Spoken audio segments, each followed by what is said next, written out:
Assembly వేదికగా MLA Sabu అటు గత ప్రభుత్వాన్ని ప్రస్తుత ప్రభుత్వాన్ని రఫ్ అండ్ టఫ్ ఆడుకున్నాడు. ఎట్లా అంటారా, తెలంగాణ వస్తే ఇంటికో ఉద్యోగం వస్తుంది, తెలంగాణ వస్తే ఇంటికి 10 లక్షలు వస్తాయని చెప్పిర్రు కదా. పాపం ప్రజలకేం తెలియదు, రాజకీయ నాయకులు చెప్పేటివని కరెక్టే అనుకున్నారు.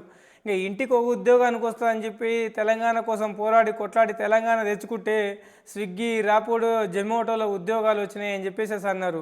ఇంకెన్నాళ్ళు ఈ కష్టాలు, ఇంకెన్నాళ్ళు ఈ ఇబ్బందులు.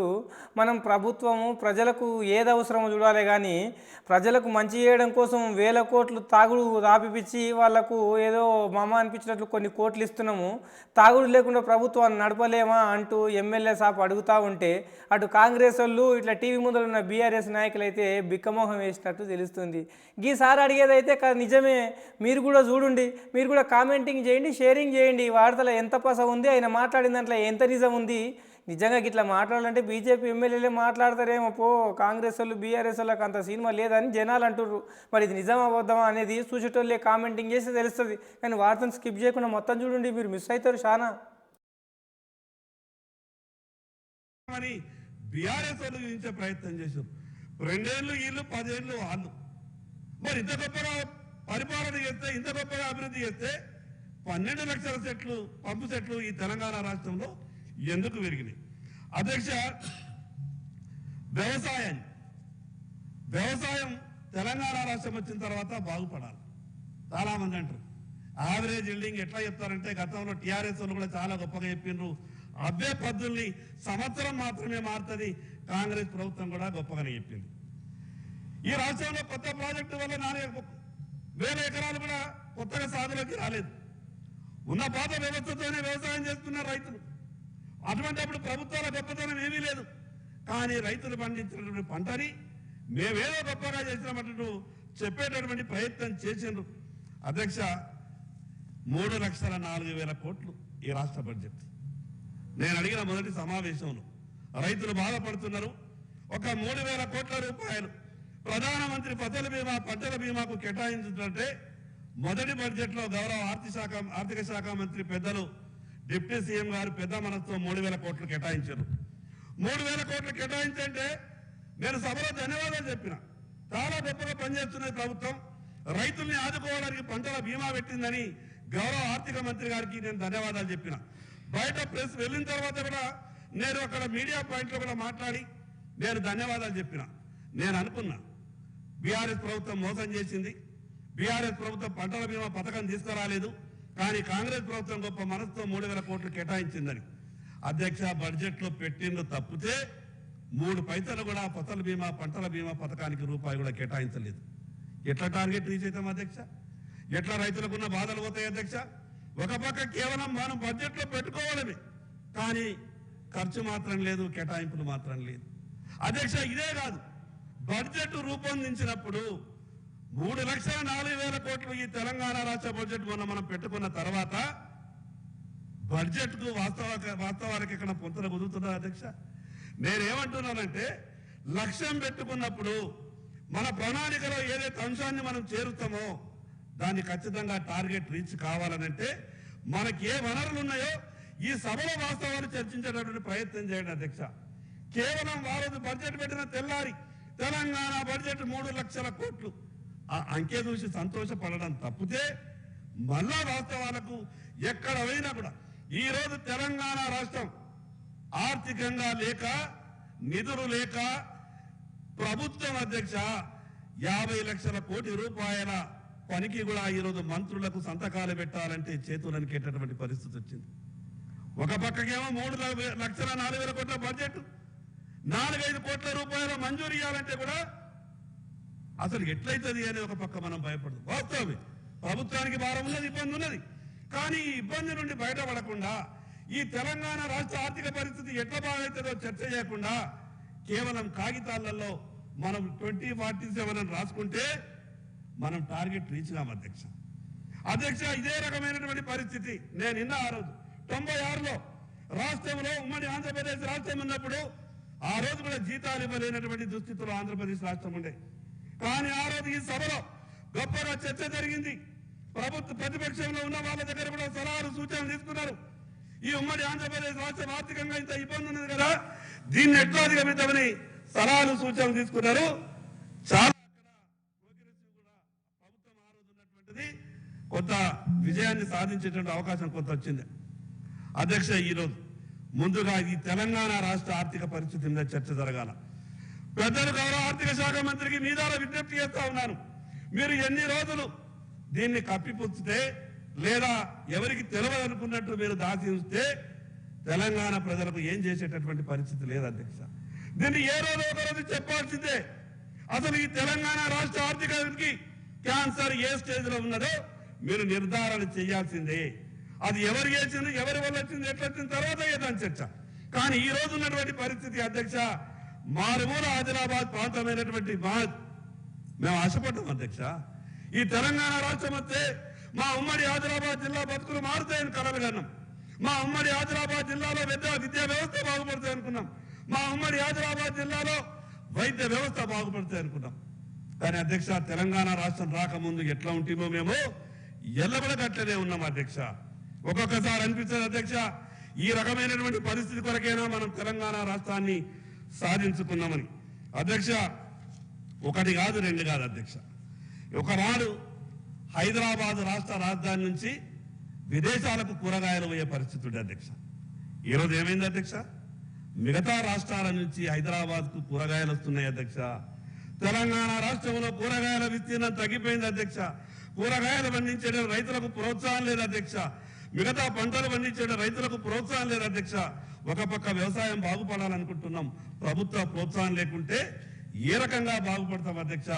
అందుకే మీ ద్వారా గౌరవ మంత్రివర్యులకు వ్యవసాయ శాఖ మంత్రి గారికి విజ్ఞప్తి చేస్తా ఉన్నా.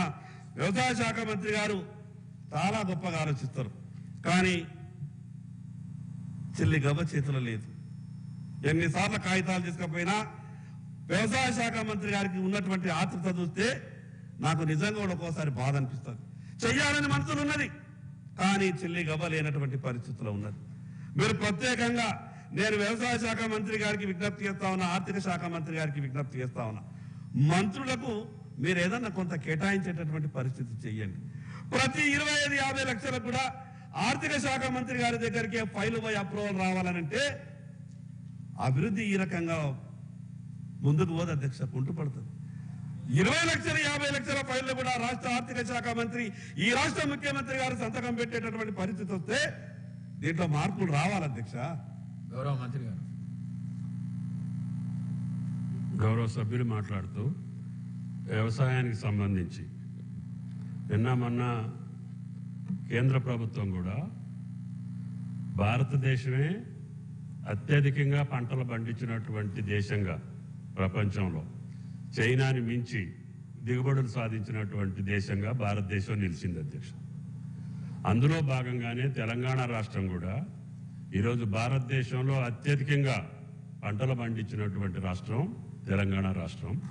అదేవిధంగా ఈ 2 సంవత్సరాల్లోనే ఆయన చెప్పినటువంటి అన్ని ఇబ్బందులు ఉన్నప్పటికీ కూడా గౌరవ ముఖ్యమంత్రి, ఆర్థిక మంత్రి గారు ఇద్దరు 1,05,000 కోట్లు నేరుగా రైతాంగం జేబుల్లోకి పంపించినటువంటి ఏకైక ప్రభుత్వం తెలంగాణ ప్రభుత్వం, రేవంత్ రెడ్డి గారి ప్రభుత్వం అధ్యక్ష. కష్టాలు ఉన్నమాట వాస్తవం, ఇంకా ఖర్చు పెట్టాల్సిన మాట వాస్తవం, ఇంకా రైతుల్ని ఆదుకోవాల్సిన మాట వాస్తవం. కానీ భారతదేశంలో అన్ని రాష్ట్రాల కంటే మిన్నగా ఖర్చు చేసినటువంటి రాష్ట్రం తెలంగాణ, అందరికంటే ఎక్కువ పంటలు దిగుబడి చేసినటువంటి రాష్ట్రం తెలంగాణ, భవిష్యత్తులో కూడా నెంబర్ 1గా నిలవగలిగినటువంటి రాష్ట్రం కూడా తెలంగాణ అని చెప్పి గౌరవ సభ్యులకి మనవి చేస్తాం.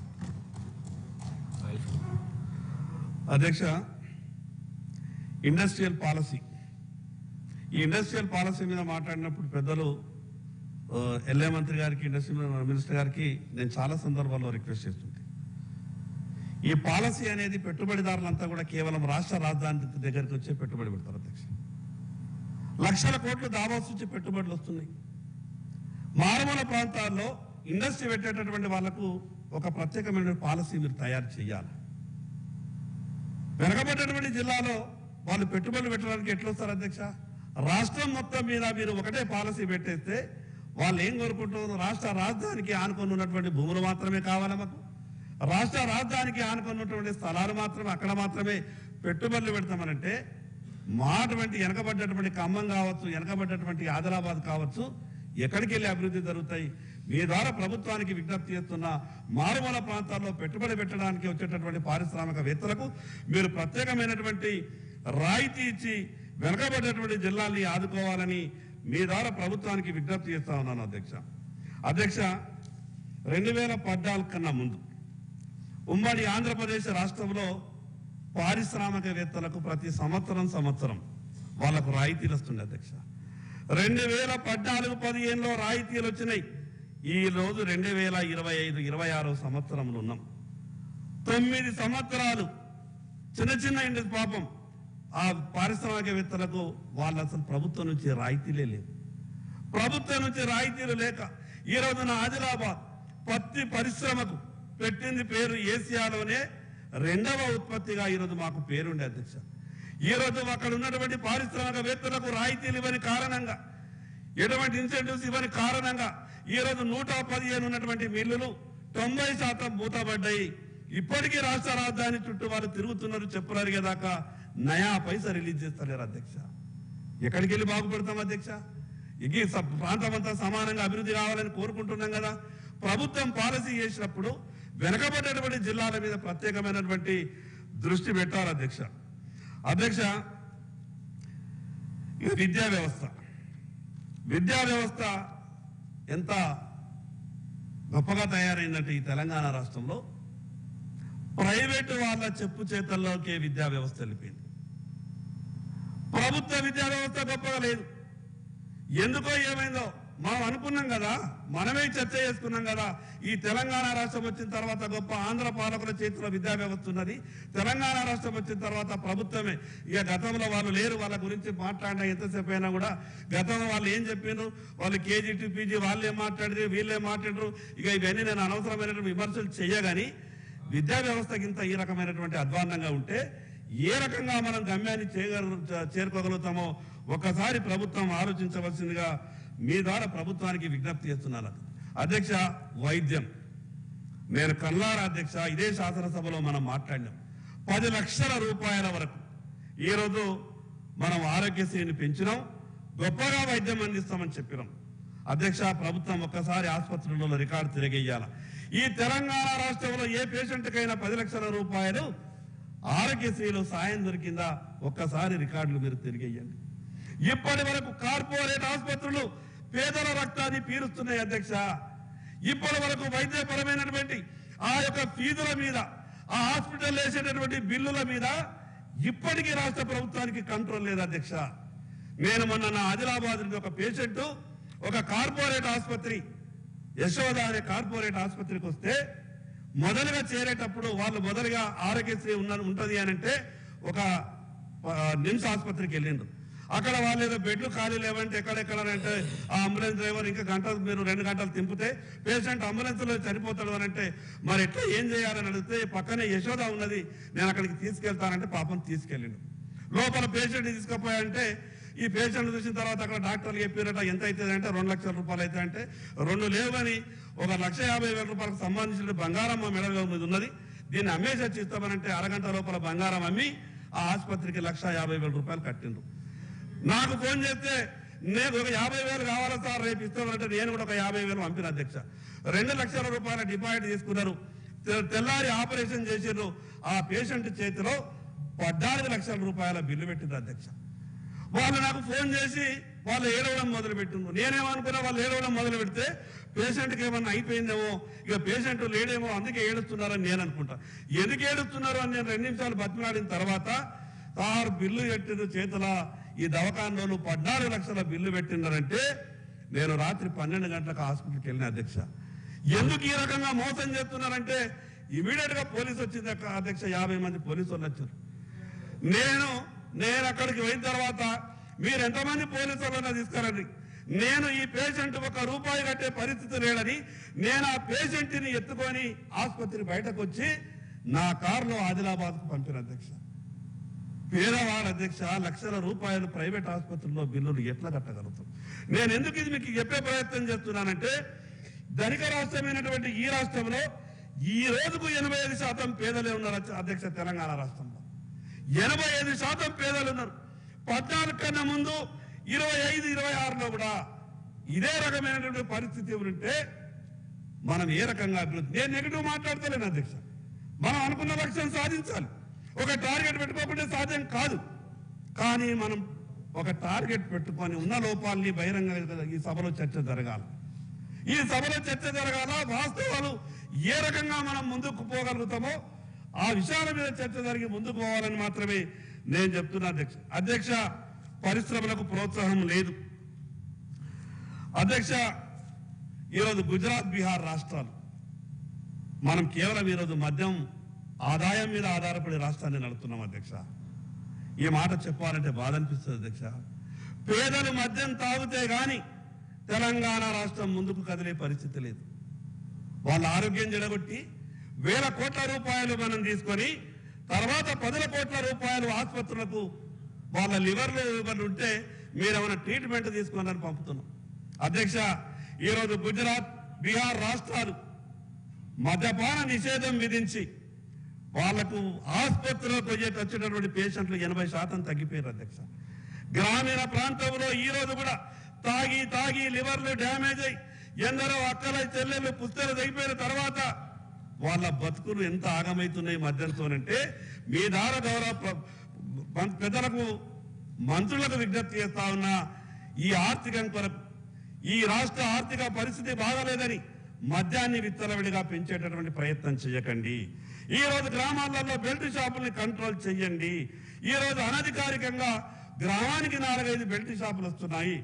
దానివల్ల ఈ తెలంగాణ ప్రజల ఆరోగ్యం అంతా కూడా చెడిపోతున్నది. కాబట్టి ఆ విషయం మీద ప్రభుత్వం ఆలోచించాలా అధ్యక్ష. ఈ తెలంగాణ రాష్ట్రంలో ప్రజలు ఆరోగ్యంగా ఉంటేనే కదా లక్ష్యాన్ని సాధించగలుగుతాం.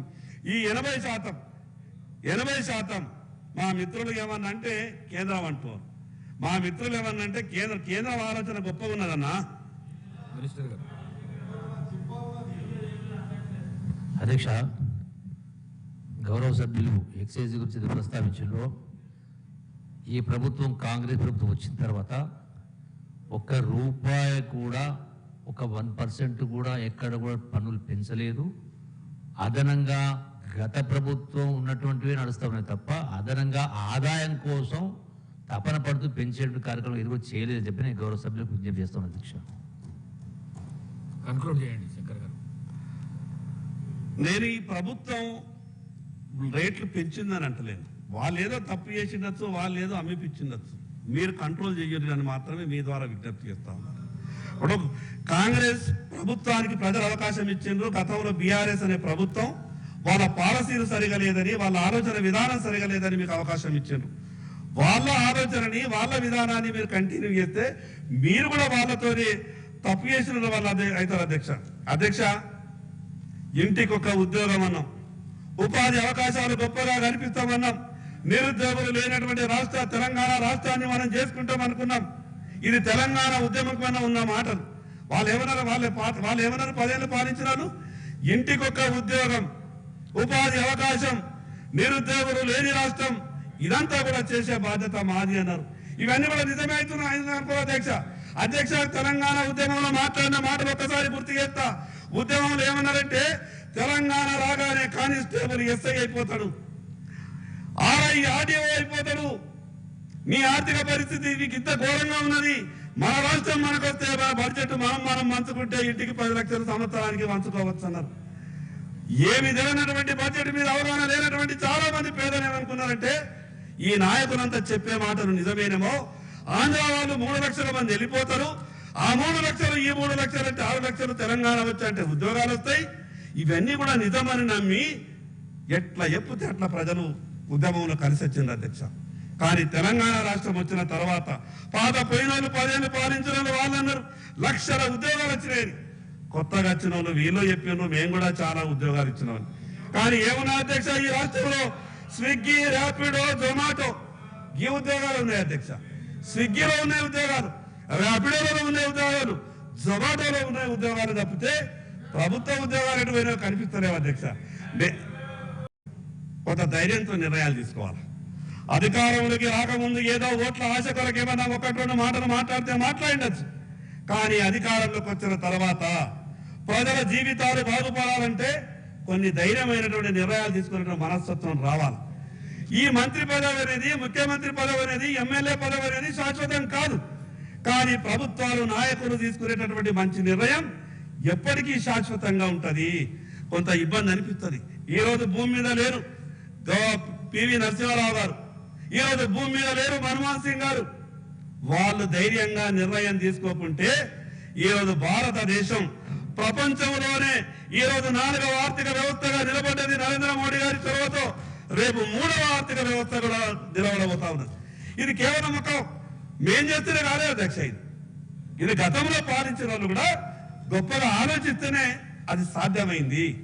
నేను అందుకే మీ ద్వారా ప్రభుత్వానికి విజ్ఞప్తి చేస్తా ఉన్నా, ఏ పాలసీ చేసినా ఈ రాష్ట్ర ప్రజల్ని దృష్టిలో, రాష్ట్రంలో ఉన్నటువంటి అన్ని ప్రాంతాల ప్రజల్ని వాళ్ళని మీ మనసులో పెట్టుకొని ఆలోచించండి.